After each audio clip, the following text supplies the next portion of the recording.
Hello मेरे प्यारे विद्यार्थियों, आप सभी को एक नए लेक्चर में स्वागत है। चलिए आज हम लोग आगे की ओर बढ़ते हैं और इस लेक्चर में कुछ और इंपॉर्टेंट क्वेश्चंस को हम लोग डिस्कस करते हैं। इससे प्रीवियस के लेक्चर में अगर हम लोग बात करें तो वहां पे हम लोग हायर ऑर्डर डेरिवेटिव से एक क्वेश्चन को लिए थे, जो कि कुछ इस प्रकार से था। दिया हुआ था आपका y बराबर tan इनवर्स x और फाइंड करना था वाई एन। ठीक है, इसका मतलब आपका nth डिफरेंशिएशन करके आपको यानी कि nth डेरिवेटिव्स निकालना था इस डिफरेंशियल कोएफिशिएंट का। ठीक है, आपका दिया हुआ है y बराबर tan इनवर्स x एक डिफरेंशियल कोएफिशिएंट और इसी डिफरेंशियल कोएफिशिएंट को आपको फाइंड करना था n टाइम्स तक, और n टाइम्स तक फाइंड करके आपको जो है इसका y nवां टर्म क्या होगा वो बताना था। ठीक उसी तरीके से उसी सीरीज में आज हम लोग आगे की ओर बढ़ रहे हैं और यहाँ पे देख सकते हैं आपको दिया हुआ है कि find nth differential coefficient of आपका sin ax प्लस b। ठीक है, और ये भी क्वेश्चंस आपके एग्जाम के पॉइंट ऑफ व्यू से बेहद इंपॉर्टेंट है क्योंकि ये कई बार पूछा हुआ क्वेश्चंस है। तो इसको आज हम लोग देखेंगे और बारीकी से इसको हम लोग करेंगे। अगर आप लोग कंप्लीट कोर्स को ज्वाइन किए हैं तो वहां पे आपको ये कराया गया होगा, और अगर नहीं अभी तक ज्वाइन किए हैं तो अभी क्रेश कोर्स चल रहा है जिसको आपको ज्वाइन कर लेना है। प्ले स्टोर से आप एप्लीकेशन को इंस्टॉल कर लीजिए।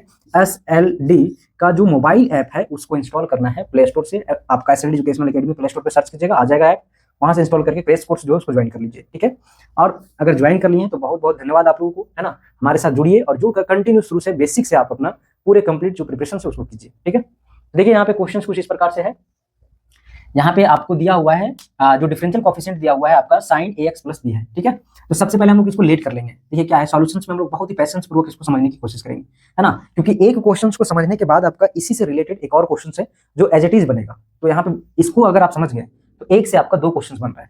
देखिए लेट करेंगे, सबसे पहले लेट कीजिए। ठीक है, क्या करेंगे हम लोग, लेट y बराबर, है ना, y बराबर sin ax प्लस b, जो हमारे पास दिया हुआ था डिफरेंशियल कोएफिशिएंट उसको हम लोग y लेट कर लिए। अदरवाइज क्या होगा ना, एग्जाम में आपको दिया हुआ रहेगा कि y बराबर इतना है और आपको y n निकालना है। ठीक है, कोई दिक्कत? तो चलिए यहाँ पे हम लोग निकालेंगे इस डिफरेंशियल कोएफिशिएंट का nवां टर्म क्या होगा, यानी कि nth डेरिवेटिव्स क्या होगा।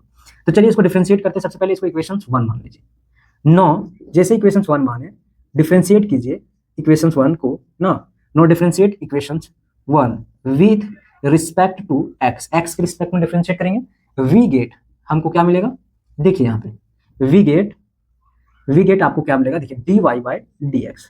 ठीक है, dy बाई dx, और इसको डिफरेंशिएट कीजिएगा ना तो ये तो cos ax प्लस b हो जाएगा और इनटू a होगा, क्योंकि यहाँ पे जो फंक्शंस है जैसे कि आप लोगों को पता होगा कि साइन, यहाँ पे साइन x रहता है तो इसको जो है वो डिफरेंशिएट करना है, तो फिर नीचे भी आपका साइन x के ही फॉर्म में डिफरेंशिएट करना होगा। फिर यहाँ से d sine x by dx होता है, ये चेन रूल चलता है। ठीक है, तो यहाँ पे भी उसी तरीके से देख सकते हैं, यहाँ पे ax प्लस b आपका एंगल में दिया हुआ है, तो इसको हम लोग सेम उसी के रिस्पेक्ट में पहले करेंगे, तब जाके फिर चेन रूल से आपका x के रिस्पेक्ट में होगा। तो यहाँ पे जैसे x के रिस्पेक्ट में होगा तो कांस्टेंट है, ये बाहर निकल जाएगा, dx बाय dx हो जाएगा, तो ये आपका तो 1 होगा, यानी कि ये हो गया, और b आपका कांस्टेंट है तो आपका 0 हो जाएगा।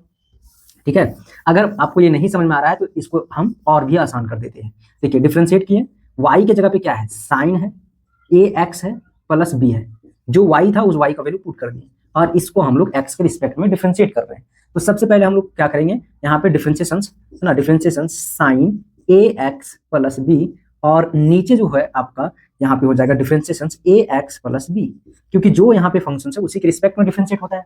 ये तो आप लोग क्लास 12 में भी पढ़े होंगे। अब यहाँ से चेन रूल चलेगा, differentiation of ax plus b into, और उसके बाद यहाँ पे हो जाएगा डिवाइड में आपका dx। ठीक है, अब इसको और हम लोग सिंप्लीफाई करेंगे। देखिए इसको जब डिफरेंशिएट कीजिएगा तो साइन जो है ना, साइन जो है वो क्या हो जाएगा, cos ax प्लस b, और इनटू जब इसको कीजिएगा तो यहाँ पे सेपरेट होगा तो ये आपका जो है a बाहर निकल जाएगा और ये आपका 1 प्लस 0, तो यहाँ पे a बचेगा। तो कुल मिला के आपके पास जो है ये आपका dy बाई dx है ना, और इसी को हम बोलते हैं y1 इज इक्वल कितना हो जाएगा, a cos ax plus b। ठीक है, अब इसको क्या करना है, इसको कोस को कन्वर्ट करना है साइन में। क्यों? क्योंकि आपको जो दिया हुआ है डिफरेंशियल कोएफिशिएंट वो साइन के फॉर्म में दिया हुआ है, तो आपको साइन के टर्म में लाना होगा, तभी तो आप उसको n टाइम्स तक डिफरेंशिएट कीजिएगा। अब ऐसा थोड़ी है कि साइन को हम कोस में कर दिए और कोस को फिर हम लोग n टाइम्स तक डिफरेंशिएट कर रहे हैं। तो सबसे पहले इसको चेंज करते हैं। चेंज करने के लिए पाई बाय 2 वाला रूल होगा, है ना, 90 पर आपका जो है चेंज हो जाता है। तो यहाँ पे उसी तरीके से आपका ये हो जाएगा इज इक्वल, आपका a तो रहेगा, साइन होगा और ax प्लस b भी होगा, प्लस पाई बाय 2 ऐड करना होगा। ठीक है, क्योंकि आप लोग पढ़े होंगे क्लास 10th में भी कि आपका 90 प्लस थीटा इज इक्वल आपका यहाँ पे कोस होता है, तो इस तरीके से आपका कोस थीटा होता है तो चेंज हो जाता है। तो यहाँ पे ये आ गया। अब y1 का हम लोग वैल्यू निकाल चुके हैं, that is y1 is equal इतना हमारे पास आ चुका है। सिमिलरली इसी प्रकार से आगे की ओर बढ़ेंगे और y2 भी फाइंड करेंगे। तो जैसे y2 फाइंड कीजिएगा तो देखिए यहाँ पे इतना आप लोग नोट कर लीजिए, है ना। स्क्रीन आप लोगों को दिख रहा है पूरा? चलिए दिख रहा है, ठीक है। हम यहाँ पे ये बताना चाह रहे हैं कि जब आप इसको अगेन डिफरेंशिएट कीजिएगा तो ये तो रहेगा, ठीक है, ये कांस्टेंट है, ये रहेगा। अब इसको डिफरेंशिएट कीजिए तो ये तो आपका कोस आ जाएगा, कोस ax प्लस b और प्लस π/2 भी रहेगा, ठीक है। और इनटू में फिर क्या आएगा, देखिए इतना फिर आपका कांस्टेंट हो गया तो ये तो 0 हो जाएगा। लेकिन फिर इसी तरीके से जब आपका ax और dx रहेगा, ये बाहर निकल जाएगा और dx कौन हो जाएगा, मतलब a होगा, ठीक है।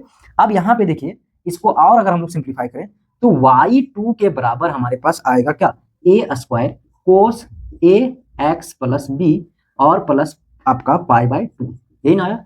अब इस कोस को फिर से अगर हम साइन में चेंज करते हैं तो फिर प्लस π/2 करना होगा, तो y2 के बराबर a² कोस ax प्लस b और यहाँ पे प्लस π/2 तो है ही, प्लस π/2 फिर लाना होगा, है ना। यहाँ पे आप साइन कर लीजिएगा, है ना, एक साइन हो जाएगा, ठीक है, क्योंकि कोस को साइन में चेंज करना, इसलिए यहाँ पे π/2 ऐड किया।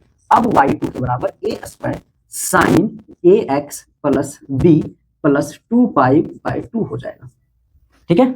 इसको कैंसिल भी कर सकते हैं, अदरवाइज मत कीजिए कैंसिल, क्योंकि अभी हम आपको जस्ट बताने वाले हैं कि देखिए यहाँ से आप ऑब्जर्व कीजिएगा इसको तो आपको पता चलेगा क्या कि जब यहाँ पे 1 था, यानी कि एक बार हम डिफरेंशिएट किए तो a का पावर 1 है और यहाँ पे भी देख सकते हैं आपका इस तरीके से आया। अब जब हम दोबारा डिफरेंशिएट किए, यहाँ पे देखिए ध्यान से, एक बार आपका डिफरेंशिएशन किए तो यहाँ पे पावर 1 है a का और इस सब में भी देख सकते हैं π/2 है ना। अब यहाँ पे देखिएगा जब दूसरा बार डिफरेंशिएट किए हैं तो इसको आप ध्यान से देखिए कि यहाँ पे a का पावर 2 है और यहाँ पे आपका π/2 जो है वो दुगना हो गया, ठीक है। तो इसी तरीके से जब हम लोग 3 निकालेंगे तो a का पावर 3 हो जाएगा, साइन होगा ax प्लस b होगा प्लस 3π/2 होगा, ठीक है। उसी तरीके से 4 का टर्म निकालेंगे, a टू द पावर 4 होगा, साइन ax प्लस b होगा प्लस 4π/2 होगा, ठीक है। तो ये आपका प्रोसेस चलता जाएगा। ये नवा टर्म जब आप निकालिएगा yn तो a to the power n sine ax plus b plus n π/2 हो जाएगा, ठीक है। तो nवा टर्म निकालिए। अब इसको हम लोग इक्वेशन 1 मान रहे हैं, ये यहाँ पे 2 हो जाएगा क्योंकि 1 तो हम लोग इधर कंसीडर कर चुके थे ना, ये इक्वेशन 2 हो गया, ठीक है। तो yn तो निकाल दिए, लेकिन अब इसको हम लोग दिखाएंगे कि yn के बाद yn प्लस 1 भी निकालेंगे तो एज इट इज आपका इसी फॉर्म में होगा जिस फॉर्म से हम लोग गुजर रहे हैं, है ना।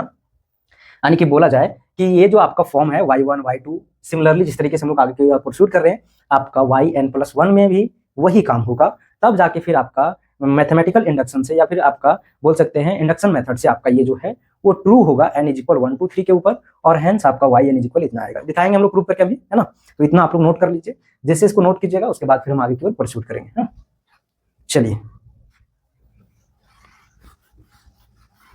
अब यहाँ पे निकालना है ना, इक्वेशन नंबर 2 हो गया। अब लिखिए अगेन इक्वेशंस कितना हो जाएगा, 2 हो जाएगा। अगेन इक्वेशन नंबर 2 डिफरेंशिएट, ठीक है, विथ रिस्पेक्ट टू x, ठीक है, we get yn plus 1।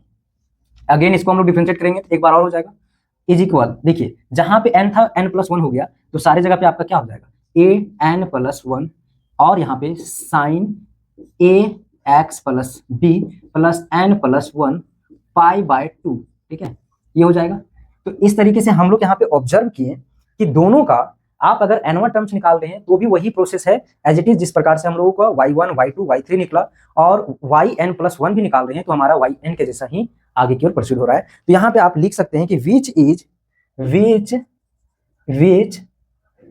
Is of the same form of equations 1, ठीक है। क्या है, which is of the same form as कर लीजिए, है ना, सेम फॉर्म एज इक्वेशंस 1, ठीक है, एज इक्वेशंस 1। सो या फिर सिंस लिखिए, सिंस इक्वेशंस 1 इज ट्रू, ठीक है, इक्वेशंस 1 नहीं 2 लिखिए, इक्वेशंस नंबर 2 हम लोग लेके चल रहे हैं क्योंकि 2 ये जो है ना ये ट्रू है, इसको हम लोग दिखा रहे हैं मैथमेटिकल इंडक्शन से कि ये ट्रू है।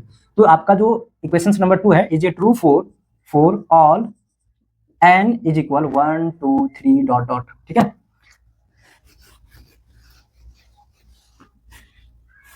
अब ये ट्रू हो गया 1 2 3 4 के लिए। साथ ही साथ लिखिए किससे, तो देयरफॉर बाय यूजिंग, है ना, by the method method inductions हो जाएगा ना, method of inductions, method of inductions, method of inductions, it is true for all values of n.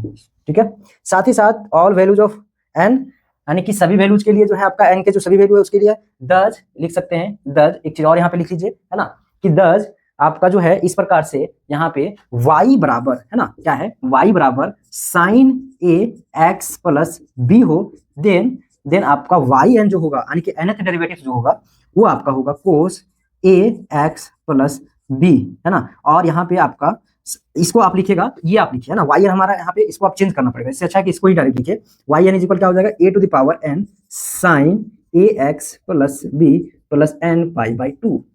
ठीक है, ये होगा हमारा nth डेरिवेटिव्स ऑफ आपका y is equal sine a x plus b का। ठीक है, सिमिलरली आपको एक और क्वेश्चन को फाइंड आउट करना है, यहाँ पे सिर्फ आपका साइन के जगह पे कोस हो जाएगा। ठीक है, क्या हो जाएगा, साइन के जगह पे कोस हो जाएगा, और इसका आप लोगों को प्रूव करके हमको सेंड करना है कोस। ठीक है, आपको प्रूव करके आपको सेंड करना है कहाँ पे, तो टेलीग्राम जो चैनल है उसके ऊपर आपको भेजना है ग्रुप में, हम वहां से आपको चेक करके आपको बताएंगे कि किस तरीके से आपका क्वेश्चन का आंसर सही है या नहीं, एज इट इज होगा, कोई दिक्कत नहीं है ना, जिस तरीके से हम इसको सॉल्व किए हैं सेम ऐसे ही सॉल्व होगा कोस वाला भी। तो चलिए एक नए वीडियो मिलते हैं, तब तक के लिए आप लोगों को बहुत बहुत धन्यवाद।